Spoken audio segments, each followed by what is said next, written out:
a Cyril qui est là. Pas loin de ses poulets. Salut! Ça va? Bienvenue.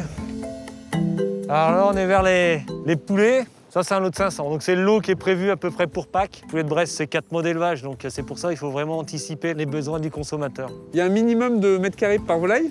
Alors, en extérieur, elles ont 10 mètres carrés minimum par volaille. Donc là, ouais, moi, j'aime bien rajouter un petit peu plus pour qu'elles aient de l'espace. Donc là, on est plus sur 15 mètres carrés. Et Georges, le fait qu'elle gambade comme ça apporte quoi, la volaille? C'est un produit sauvage presque, hein, donc qui se dépense un petit peu.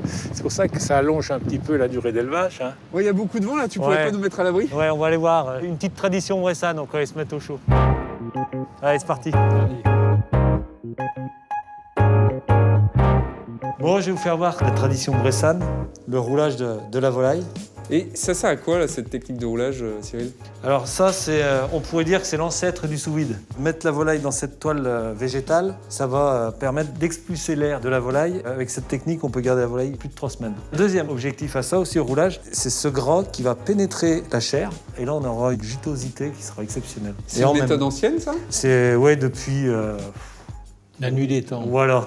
C'est une tradition. Après, quand on est éleveur de volaille de Bresse, c'est l'amour de notre métier. Donc ça, même si c'est un petit peu fastidieux, c'est l'envie de bien faire, l'envie de faire plaisir au consommateur final, qui puisse passer un moment convivial. La volaille du dimanche, la volaille du partage. Ouais. On se rappelle toujours de quand on a mangé une volaille de Bresse. C'est vraiment ça qui fait notre passion, nous les agriculteurs. Donc c'est vrai qu'on est là pour choyer nos animaux. Enfin, on est vraiment aux petits soins pour nos animaux. C'est un métier de passion. Après, il y a des signes. On voit nos volailles, comme on les a vues tout à l'heure en extérieur, elles ont la plume bien blanche, brillante.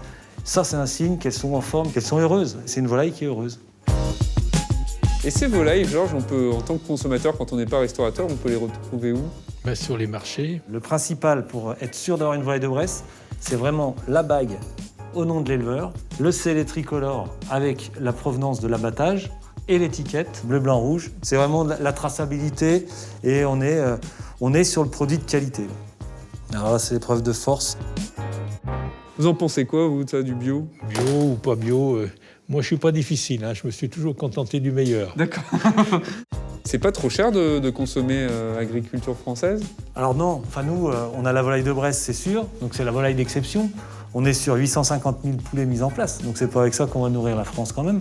Donc on a des collègues qui font aussi des choses très très bien, pour des budgets un petit peu moindres, un petit peu pour manger toute la semaine. On a vraiment divers produits, on a la chance d'avoir une agriculture qui est très riche, et pour nourrir vraiment les gens à toutes les bourses. La France, c'est une mosaïque de régions. C'est cette diversité qui est notre richesse. Et je crois qu'il y a une renommée mondiale. Hein. On sait que la France, c'est le pays du bien manger. Ça part des produits de qualité dont nous disposons. Quand on fait notre cuisine, c'est extraordinaire. Bon, pour ma part, j'ai fini. Voilà, ma volaille est toute roulée. Elle est très jolie comme ça, mais on aimerait peut-être bien l'avoir cuite. Et moi, j'avoue que, Georges, je prendrais bien un cours de découpe. Eh ben allez, on est parti.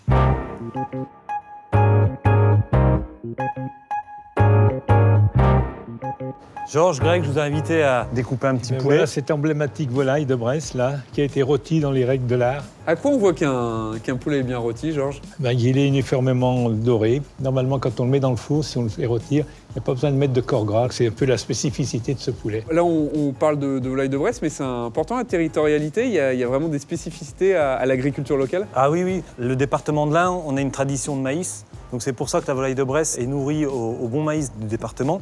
Et il y a un lien avec le terroir aussi. On a vraiment un terroir qui est spécifique pour élever la volaille, pour la production de maïs, de blé. C'est pour ça qu'on s'épanouit à faire de la volaille de Bresse. Plus on consomme local, mieux c'est pour nous les agriculteurs. Donc c'est vrai que Georges, c'est un super ambassadeur des produits agricoles. C'est toujours un plaisir de faire découvrir ce produit spécifique de notre belle région. C'est de la fourche à l'assiette. C'est ça. D'ailleurs, à propos de découverte de produits spécifiques, est-ce que vous nous montreriez pas comment on l'a découpé? Là, on met une fourchette. On pourrait couper les ailerons si on veut. Voilà.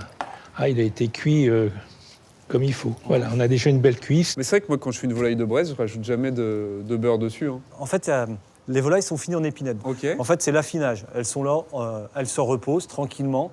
On leur donne à manger, à boire, à disposition. Et c'est là qu'on va avoir le gras intramusculaire, ce qu'on appelle le persillé. Et c'est là qu'on va avoir un goût exceptionnel de cette volaille. Alors là, on est période des fêtes, donc on passe sur des... C'est spécial pour la volaille de Bresse. C'est vraiment spécial parce qu'on passe sur nos volailles festives, nos chapons, nos poulardes, nos dindes. C'est notre vitrine. C'est notre vitrine et c'est là où on s'invite un petit peu chez les gens pour Noël. Parce qu'on parle du chapon, on en trouve plus facilement à la période des fêtes que tout au long de l'année, du chapon? Le chapon, on le vend que pour Noël. On peut pas D'accord. trouver du chapon de Bresse autrement que pour Noël. Ah, c'est sympa, ouais, Georges. Vous avez bien réussi. Hein. Georges, qu'est-ce qui vous rend fier d'utiliser les produits locaux, les produits de l'Ain en l'occurrence? Chaque plat a une histoire à raconter, c'est ce qui le magnifie. Et dans l'histoire, le producteur qui a porté tout son savoir-faire, c'est important qu'on le mette en avant. Manger un peu de Cyril quand on va manger chez Georges Blanc. C'est lui le secret du bon goût de la volaille. Greg, Georges, là, pour vous remercier d'être venus, j'ai amené un petit coup. Vous payez un petit coup à Qu'est-ce que boire. tu nous as amené là? Un cerdon. Donc le cerdon, produit emblématique aussi du département de l'Ain. Nous éborgne pas Georges. Normalement, non. Ah ben. Hop, joli bruit.